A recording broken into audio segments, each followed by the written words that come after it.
So you're actually the first person to come and film in here. So this is the Cryptic Chondros exclusive. The VIP access.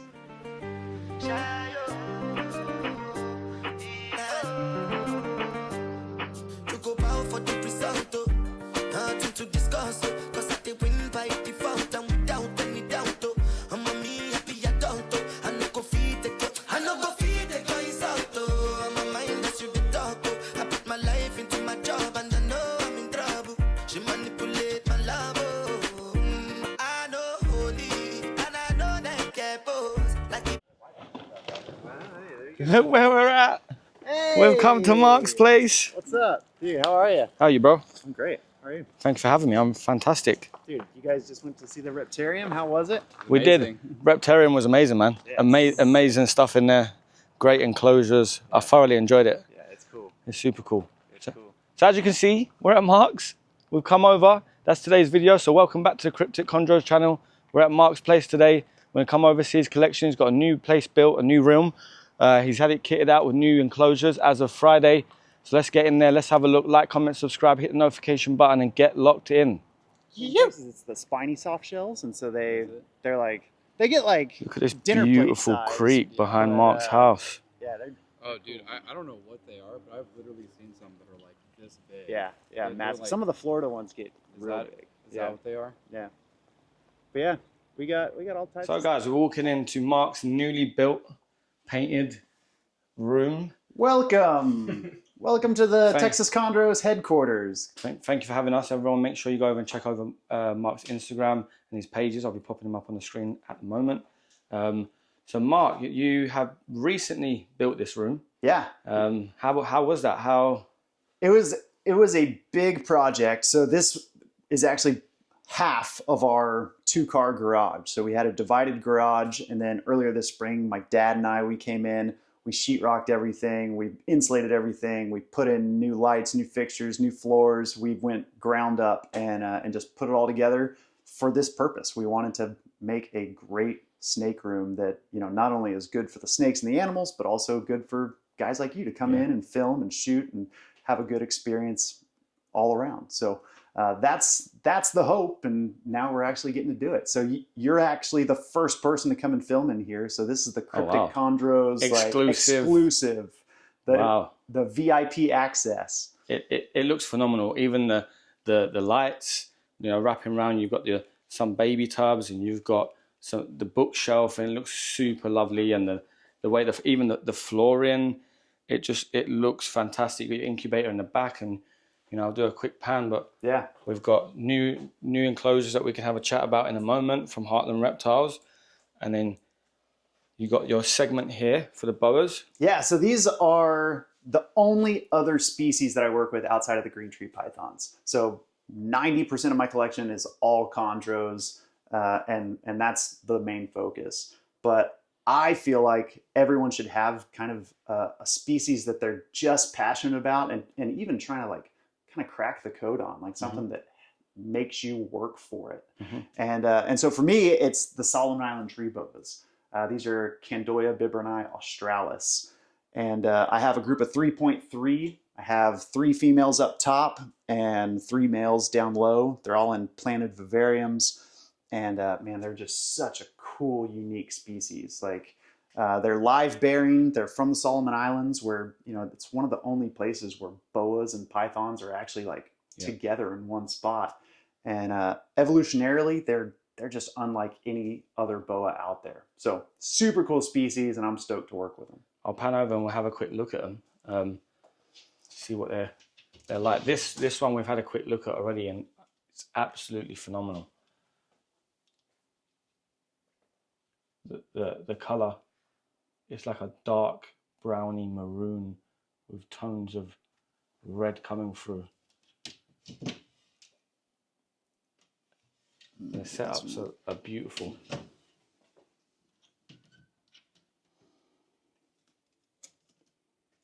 And the males and the females have physical phenotypical differences. Yeah, so they are sexually dimorphic. So the males are much smaller than the females. So this is an adult male, and man, they're just so cool. Like their face is just built differently than anything else out there. They call them bevel nose boas because obviously that nose is like almost shovel shaped. They're not always like 100% arboreal, but the majority of time they do like being in the trees. They have the ability to perch and even sometimes drape up like a chondro. Most of the time they like the multiple points of contact, kind of like a Amazon tree boa or something. Yep. But they're just super cool. They change colors, like radically change colors. And man, they're just a really unique snake that not many people are working with. And so I'm stoked to have the group that I do. And man, I'm hoping one day I can really crack the code on how to breed them. These guys to go. Yeah. And do you think you'll go for this year? Yeah, definitely. I'm planning on pairing them here as the weather starts cooling down, and we're gonna see what'll happen. Epic. I'll be excited to see if you get them to go. Are they being done by others over here? There's only a handful of people. There's probably less than 10 people in the U.S. that have successfully produced them, and so. You know, it's on one hand, like I'm hopeful. On the other hand, I don't have high hopes, but maybe realistic expectations. Yep. And I've heard the babies are just a nightmare, but hopefully for a chondro breeder that, you know, has to deal with nightmare babies all the time, maybe it won't be so bad. Should be so fun. So we'll see. And for people that haven't kept them, and for people like us that do keep chondros, what would you say the significant difference is to the actual care? Compare when you compare them? I think they like to be kept a little cooler than we typically keep chondros. Like with my chondros, I typically provide like an 85-ish hot spot. For these guys, even just like 82, 83 is pretty warm for them, I feel like. And then, you know, I like to have them set up in pretty naturalistic enclosures, partially for my own like liking, but also I want them to feel super secure. I want them to be able to hide and move and kind of dictate where they want to be in the enclosure. Yep. And so, you know, other than that, I think they're pretty on par with most of the arboreal species. They don't eat super often. I also have them on natural setups so that like the bugs can kind of clean up. They're one of those boa species that they just kind of leak all the time. So they're a little bit messier than your green trees, which are so easy. But man, the way that they look, the way that they act, the way that they change color, for me, it's a no-brainer. They definitely make it worthwhile. And I think because we keep in a sterile manner, majority of us in the hobby are chondros, it's actually quite nice to have a wall which are naturalistic, because it just gives a different vibe to one side of the room as well. Yeah, absolutely. Yeah. 100%. We'll pan over and have a quick look at this one, and then yeah. This is a large female. Her head's back here, but she's every bit of like 5 feet. She looks small curled up, but once you get her out, she's a force to be reckoned with.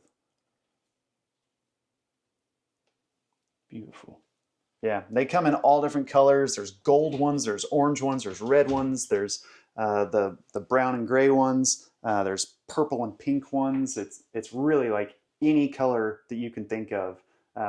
Those Solomon tree boas come in. Really cool.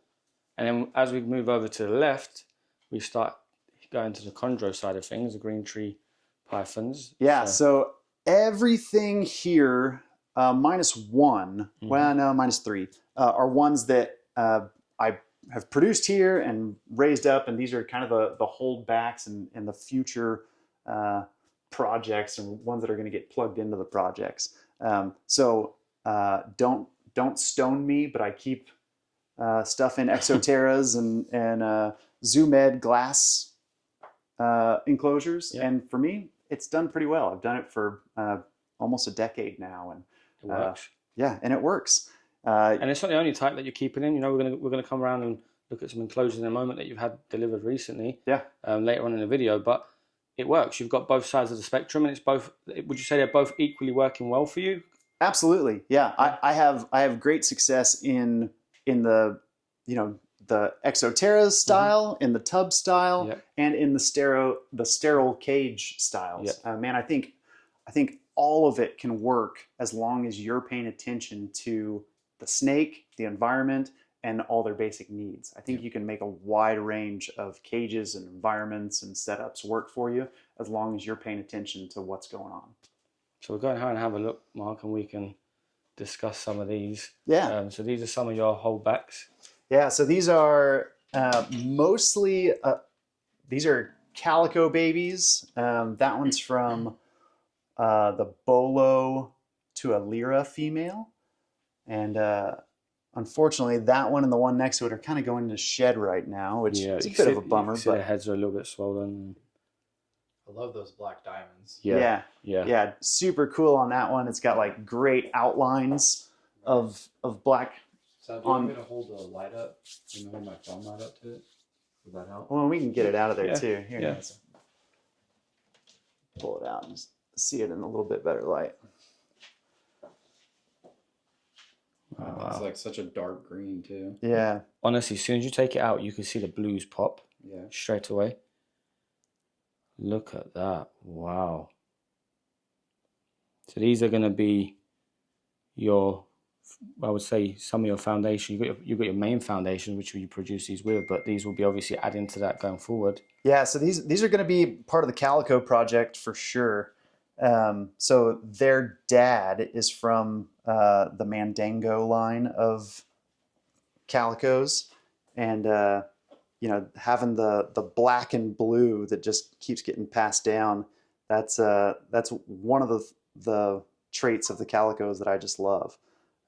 So this one, the black diamonds all over it, man, that was definitely a look that I was going for, and I think this one's going to keep getting more and more blue as it gets into that like 2-3-year-old mark. And if you guys obviously saw the video from last year, if you haven't, go back and see it.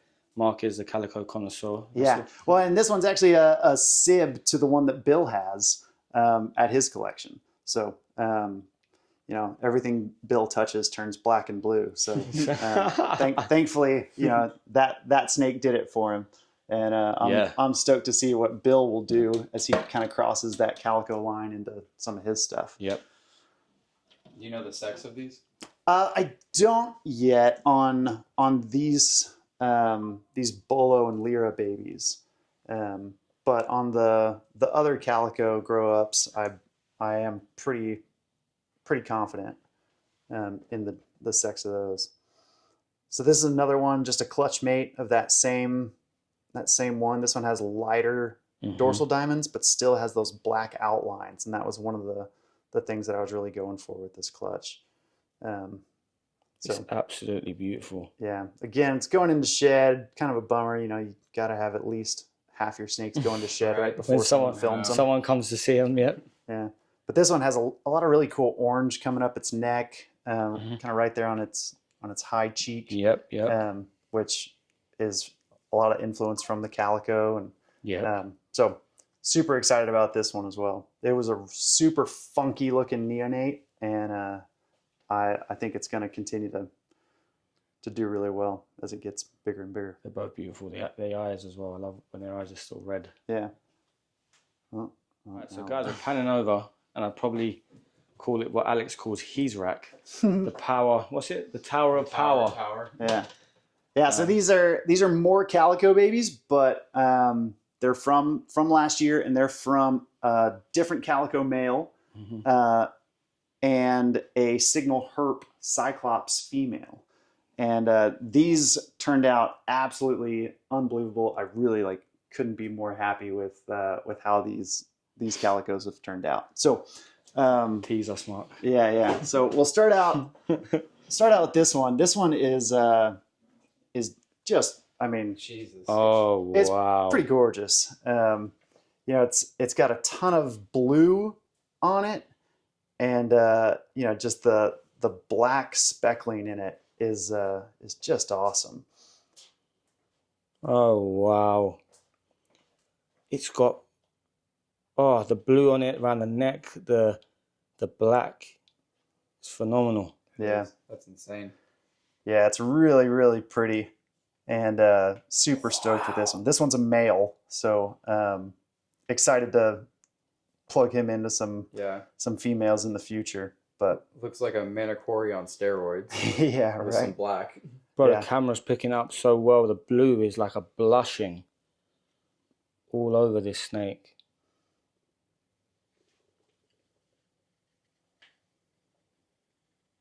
Wow.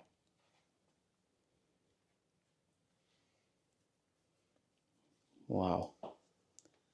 And this is obviously one of your holdbacks. Yeah, yeah, yeah. No, it's for sale. I mean, you know, everything's got a price. Yeah. Everything's for sale at some point, but yeah, I'll do my best to hold on to this one for sure. Yeah.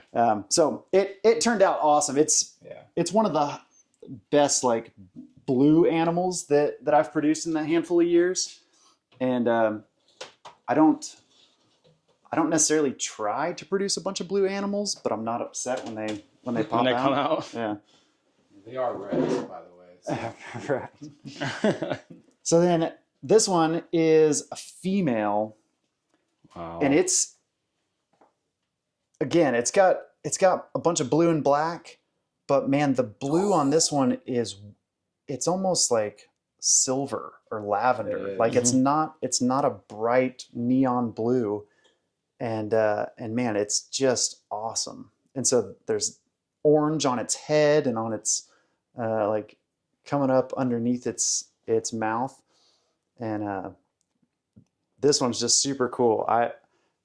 I'm super happy with how it's turning out because it's just so different. And the colors on it are they're just different from other blue snakes that I've seen. Would you ever do a sib to sib pairing?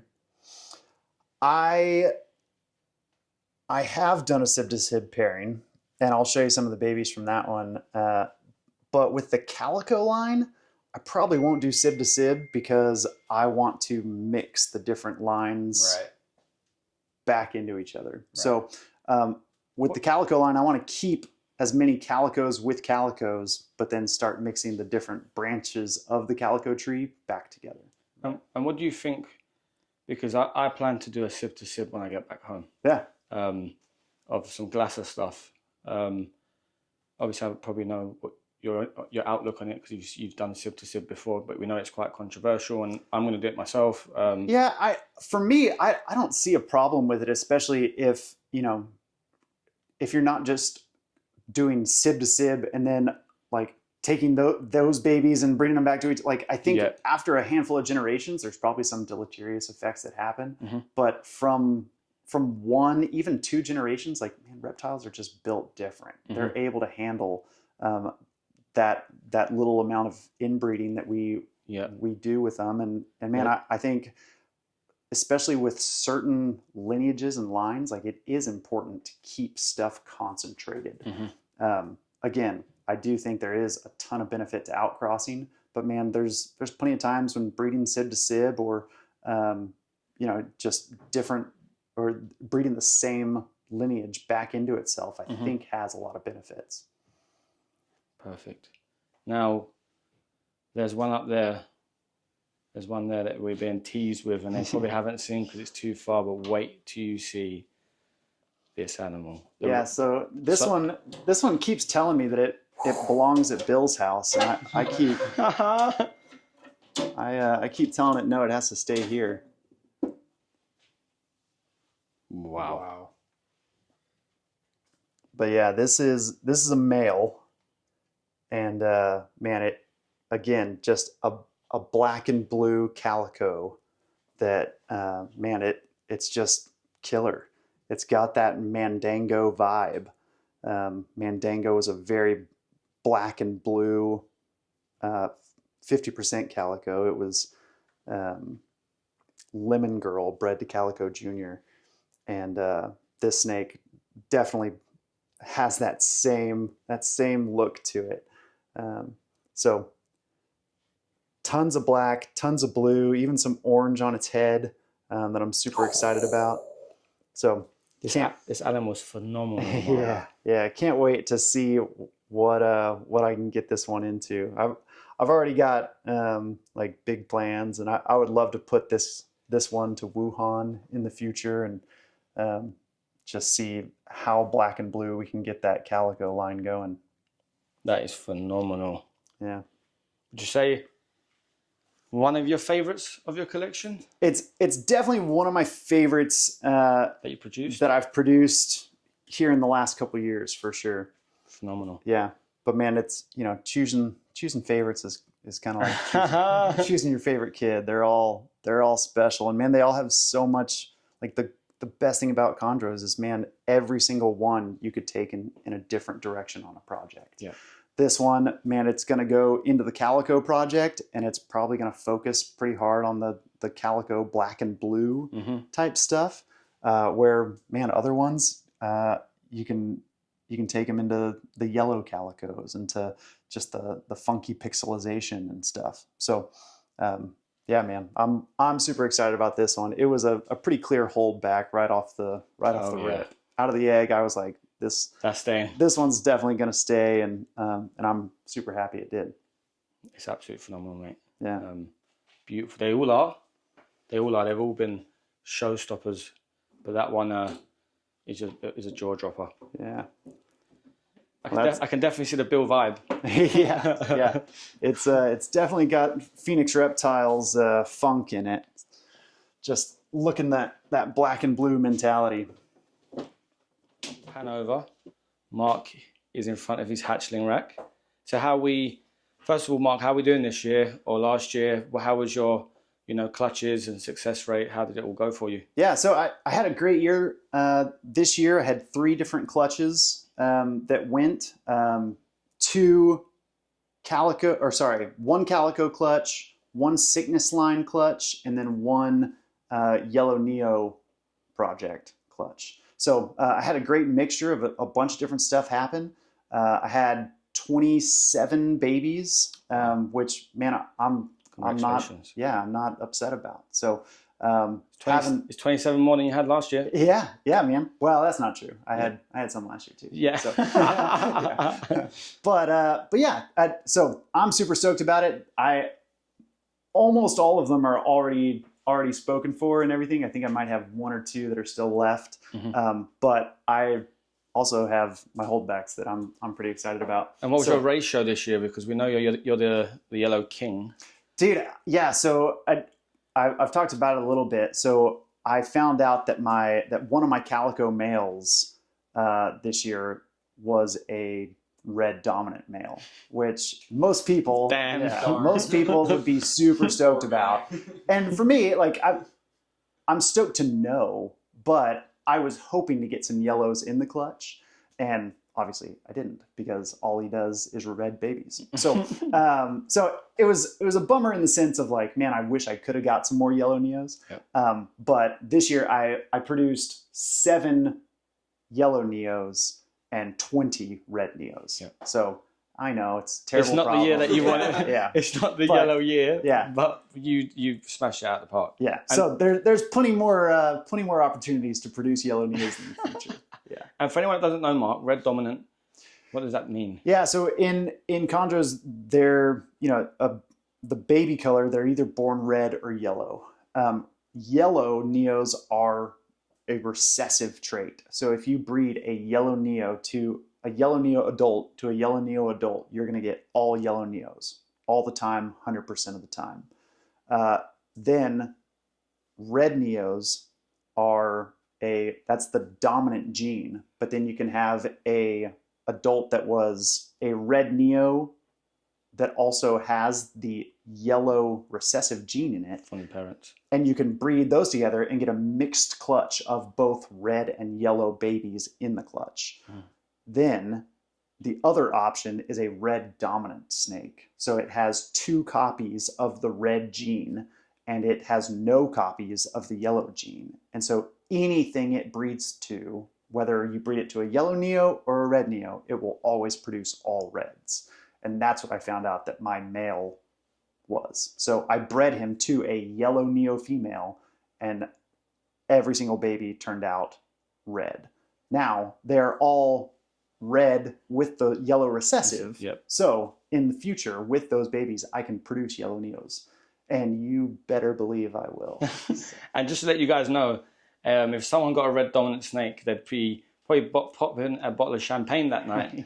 Mark probably had a tear. Yeah, just it's like I'm not gonna be upset about having red babies, but I do like having a mixed clutch. I think the yellow neos, man, are just so cool and so undertapped and underutilized, and I'm super excited to show you some of the really cool yellow neos that I did hatch this year, and along with the reds. Let's have a look. Let's see what you've done. So we've already talked about the calico stuff, so I'll show you some calicos from this year that I'm holding back in just true calico fashion. Man, the dark red neos are definitely a great way to go with the calico line.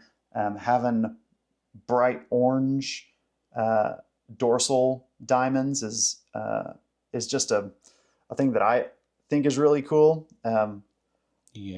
So this one was a screamer for sure. It was definitely one that I knew was going to be a holdback, and that is an epic animal. Yeah, super excited to see how these are going to turn out. So these are a calico male bred to a blue line Biak female that I produced back in 2019. So crossing the calico line with the blue line, and even throwing some Biak in the mix as well, it's a no-brainer that these things are going to be super special. He's going to be smoking. Yeah, so this one actually just shed out last night, and man, it's got a funky pattern on it, super cool. All those lateral like busyness all in there. I think it's going to be something really, really special, really cool to see how it develops. It's also nice to just get a mix as well of different phenotype babies. Absolutely. Just to see where they go and what the differences are. A mixed bag. Yeah, and then the other red clutch that I had, we'll show this one, was a sickness line male. It was actually a sickness sib. So when Bill originally produced the sickness, the male that I had was a sibling to it. And I got that male from Jason Brumley and bred it to a blue line and melanistic line female. And so my prediction with these babies is that they're just going to turn black and blue. And this one, one of the darker ones of the clutch, and man, I feel confident that it's going to be a screamer. This one's a holdback? No, this one's going off to a new home. And actually, Lucas from Lab Exotics, he got probably the best one of the clutch, and I'm super excited that it's going to stay in Texas as well. That is epic. Yeah. Epic. Yeah. So, yeah. Red neos are so cool. Who cares? It's yellow time. Yeah, the yellows. So this is the sib to sib pairing that I was referring to earlier. It's the first time I've done a sib to sib pairing, and I'm super excited with how it turned out. These yellow neos, they are. Oh my god! Jeez. They just look wild, and I think they're just going to get better and better. That is the smallest OCC animal I've ever seen. So there's a couple of them that actually came out of the egg. Obviously, they're yellow neos, but they came out of the egg with like a very slight green wash on their head. Wow. And they started changing within weeks of hatching. Like after their first shed, you could already see their color starting to come in. So it's definitely a trait of this line. This is from Rob Worrell's stock. Myself and John Leckie have been working with this bloodline for a long time. Yep. And man, I think that this neo and really this other one too, I think in a handful of months they're going to be like a lot of black. having some like solid black snakes from Because John Leckie's yellow working neos. a lot with black pearl, right? Yep. And that's where Kino has Jamaica from. Yep, exactly. So this is another one that's keeping some of the yellow in the tails and everything, but man, you can't tell me that yellow neos are worthless when you start seeing what some of these Wow. babies turned out as. So super excited with how they're developing, and yeah, I think anyone that's sleeping on yellow neos is sleeping for sure. They're doing it wrong. So those two are the furthest along in the development. This is a pretty stock picture of what a lot of the yellow neos start turning out as. Everyone loves the blaze look. I was about to say this one's a bit blaze, yeah. Yeah. Let's see if we can get its head out for you. Epic. But yeah, man, super busy pattern, like that orange head. Man, I think this one's gonna be a screamer. And I'm holding all these yellow neos back. Hold them all back. The reds, man, I'll sell them. They can go. The yellow king wants all the yellows. But the yellows, they gotta stay because man, I got big plans for them.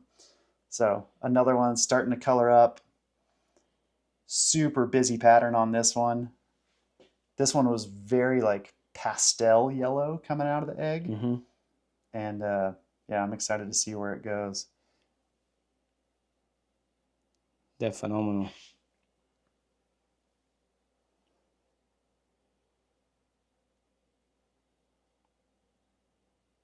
Wow, they are amazing.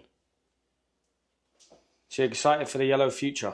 Absolutely, man. The future is yellow. The future is yellow. That's a good one. So overall, you've done fantastically last year. You know, very successful. Yeah, as per every year.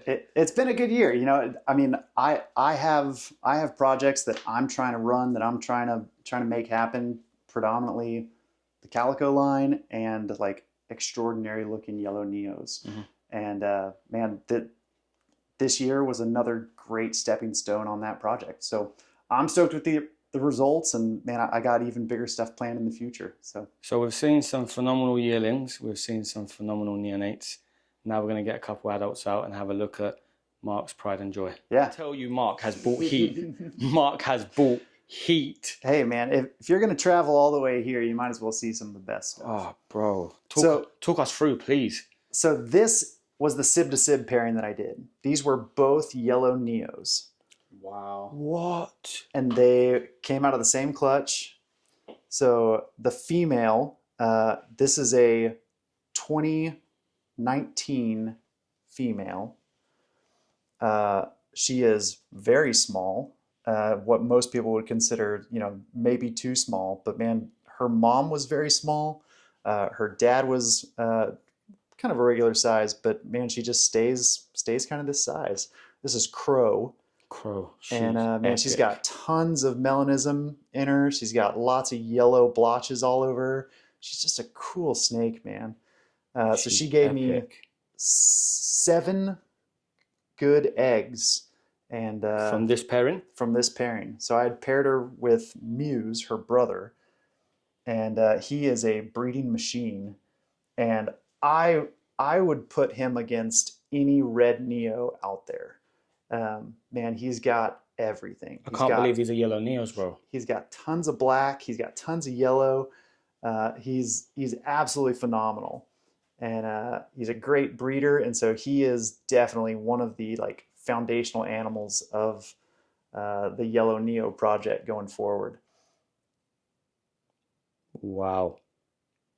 So anyone who says yellow neos can't have a ton of color, or they're all just going to be green snakes. Look at those. Man, I know they're yellow neos because I produced both of these. So I saw them out of the egg, and man, they were yellow.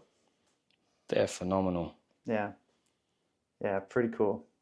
Bro, that is unreal. Yeah, so all the yellow neos that we showed came from this pairing. Oh, wow. No wonder you kept them. Yeah. Right. No wonder. Yeah, so I think those neos that are going dark already, man, I think they're going to be real dark in a couple months. Wow. It's very similar to, again, Jamaica Yeah. to an extent. Yeah, absolutely. The look. It's that Rob Worrell bloodline, Mm-hmm. and man, there's some potent stuff in it. So I had a Merauke Biak female, Mm-hmm. and I bred her to a Rob Worrell male, and one generation got these.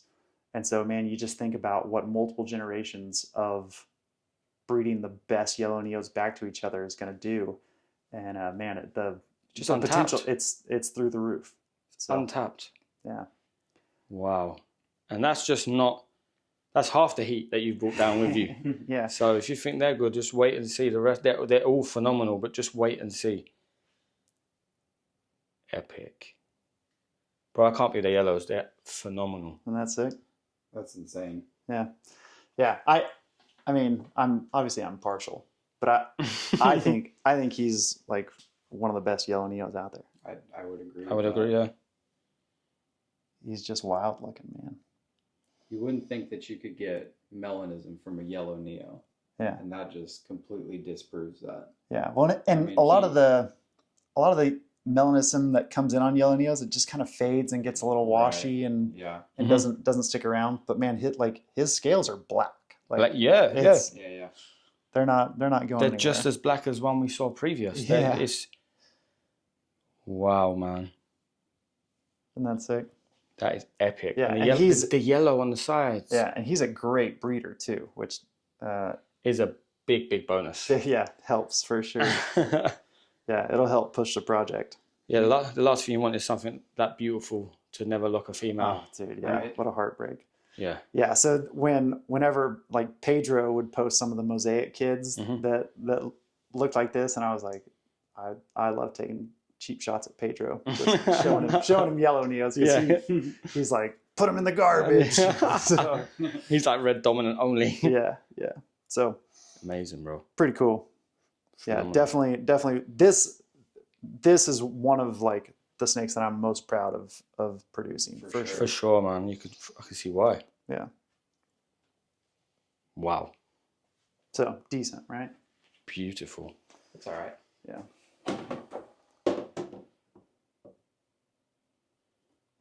Stay. Yeah, that's unreal. Yeah, pretty cool. It is. I'm a fan. So we've given you a tee shot. Let's have a look. Oh. Yeah, so then, oh, sorry, you ready? Yeah. So this is Humble Pie, and Humble Pie is a Calico line male from the Snake Keeper, TSK. Yep. So a lot of y'all are familiar with their Calico stuff. Mhm. He is the male that they have, their predominant Calico male, is named Splash. Mhm.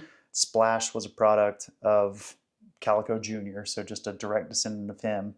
And then they paired him with a Biak and got this high yellow Calico. So the Calico line, man, it can do high melanism, it can do high blue, it can do high yellow, it can do it all. And my plan is to then start crossing those back into each other and seeing what type of weirdness pops out. And they've also done, I wouldn't say sib to sib, but They did like splash to splash daughter. Yep, exactly. They did Splash's daughter back to Splash, and those have turned out phenomenal as well. Splash tends to throw yellow or high yellow animals, and doing it from red neos, which is really cool. So Humble Pie was a red neo, and has retained a ton of yellow. And if he could just kick into breeding mode, that would help. Wonderful. So I'm hoping that if we put a little pressure on him, we put him in front of the camera, he'll be like, all right, get him going. Now's my year. So he's super cool, super special. So I have Mandango line Calico. He's a Splash line Calico. And then this female is an October line calico. So this is Wuhan. It's one of my favorites. Yeah. And its name. Yeah, so I named her Wuhan because she was born and hatched right at the beginning of the pandemic.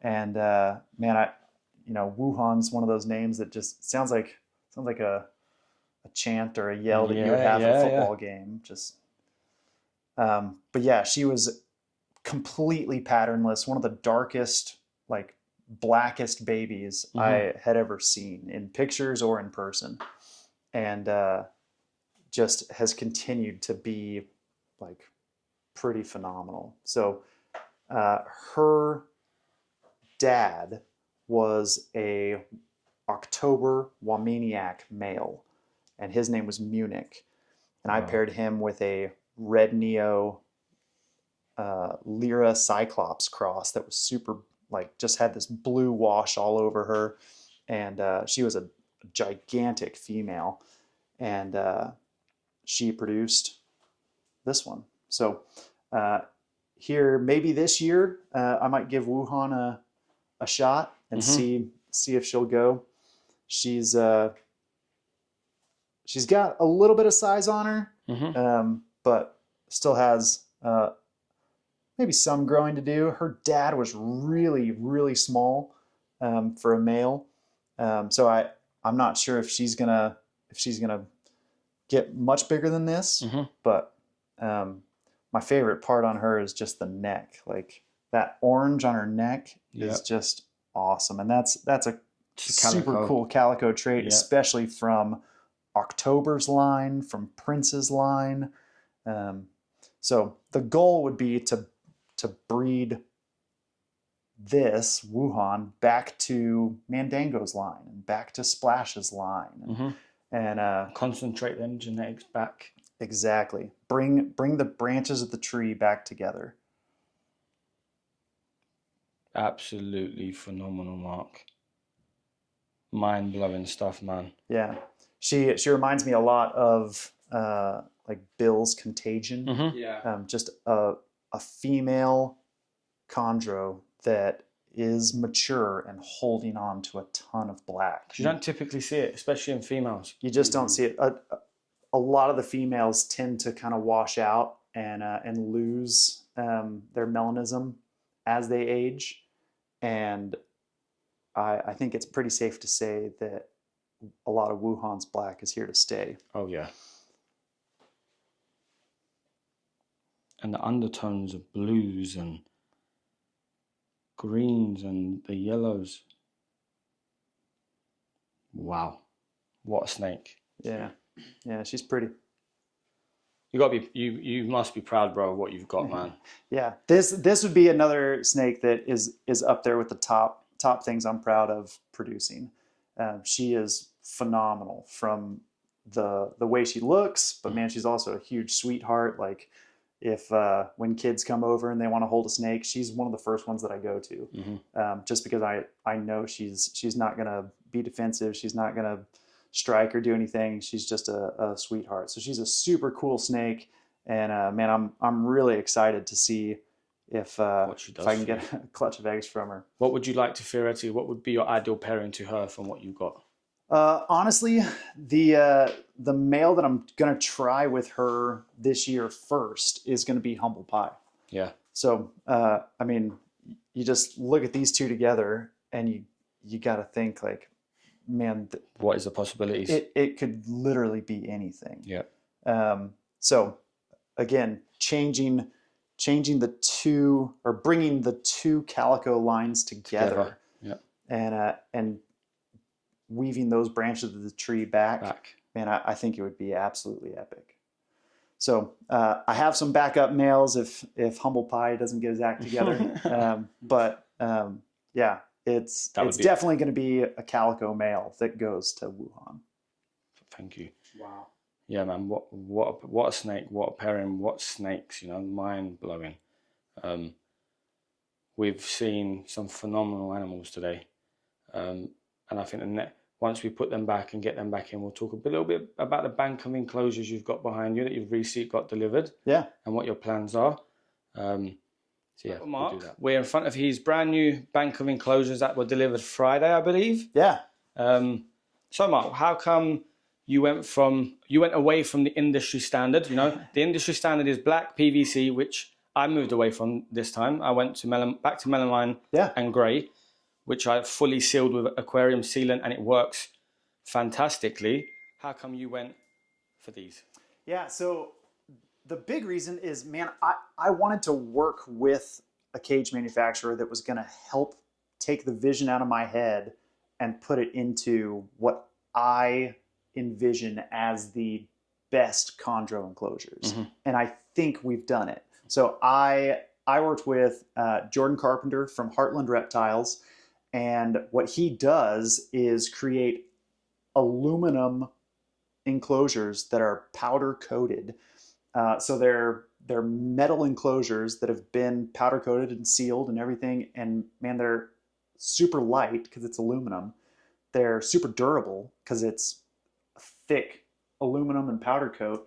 And then, man, we went back and forth on the specs of everything. But really, the thing that I wanted most out of these enclosures is every company in the industry, they have 3-inch or 2.5-inch substrate dams on the top and on the bottom.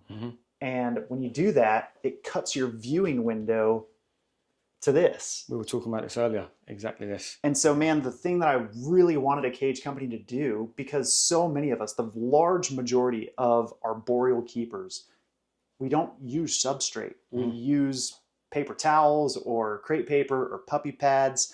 And so, man, the most important thing to me is I want as much viewing area in a cage as possible.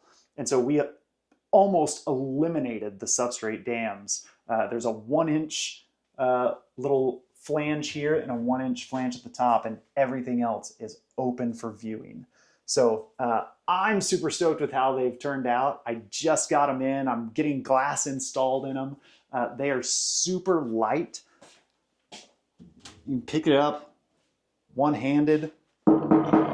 It's fully aluminum, machined, and man, they're just awesome. I was looking at them at the show, and we actually discussed the vents were changed a little bit, and you guys really worked closely together to get these exactly spec'd how you wanted to. Exactly. Yeah, Jordan was phenomenal to work with. I think we put together like the perfect chondro cage. So these are the small ones are an 18-inch cube. So 18 deep, 18 tall, 18 wide.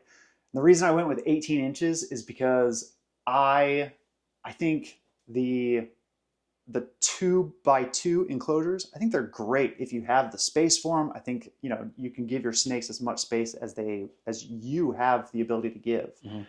But for especially male green trees, man, a lot of them are relatively small animals, and having a enclosure that doesn't have to be 2 feet deep, where you have to get up to your armpit in it to clean it, is a huge benefit. So having 18 inches, man, I can clean these cages so quick, so easy, and it's going to keep the snake up towards the front where, man, we can see them, we can keep our eyes on them. They're up for display. They're the perfect display animals, and yet we keep them in the worst display enclosures. So bringing in all the natural light, like having a little bit not as deep profile to the cages, I think is going to be really cool. Yeah. The big ones are 30 inches by 18 by 18. So tons of room for a female green tree to spread out, to have any change of heat that she's looking for. But again, only 18 inches deep. So I don't have to be armpit deep with a female looking over me as I'm changing water bowls. So I'm super stoked with how they turned out. Sliding glass for me is the way to go. The swing doors, man, they take up more space. They creak, they make noises, and man, the sliding glass just opens everything up. There's no obstruction there at all. It's all perfect to view everything. Mine are the same. I prefer sliding glass as well at home, but these are phenomenal, Mark. I love the whole bank you've got of them. They look really smart. I can't wait for them to be set up and And everyone, make sure you look out on Mark's page. It's Texas Chondros on Instagram. Anywhere else they can find you, Mark? Yeah, you can go to my website. It's texaschondros.com. Best way to reach out to me is through Instagram. Just shoot me a message. If you do, I'm the one who's answering it. And yeah, stoked to share more. Be sure to follow Heartland Reptiles. Jordan is doing amazing things with those cages. And I'm super stoked to get to work with them. So yeah. We'll be back next year. We'll be here for a review and an update and see these all filled with animals. Yeah. And we can see the updates on how you find using them and go from there. But again, Mark, thank you so much for having us around. Cryptic Chondros exclusive, first person here. So thank you so much. It's been an absolute pleasure, mate. Yeah. Hey, thanks for coming. Thank you guys. Be sure to like, follow, comment, subscribe. Let us know what your favorite snake is. Let us know what your least favorite snake is. And tell me how much you like yellow neos. Guys, what a tour. The animals were phenomenal. Mark is an absolute amazing guy. I want to say a big thank you to Mark for having me at his place. His house is beautiful. His snake room was beautiful. The snakes were phenomenal. You've seen them all there, and that is just a small fraction of some of the stuff Mark's got. You really got to keep a close eye on Mark. Yellow Neo stuff, he's going to blow that stuff out of the water. So a big thank you, a big shout out to Mark for having me over. Been waiting for this all year. So thank you so much, Mark. Make sure you like, comment, subscribe, hit the notification button, get locked in. I'll see you in the next video.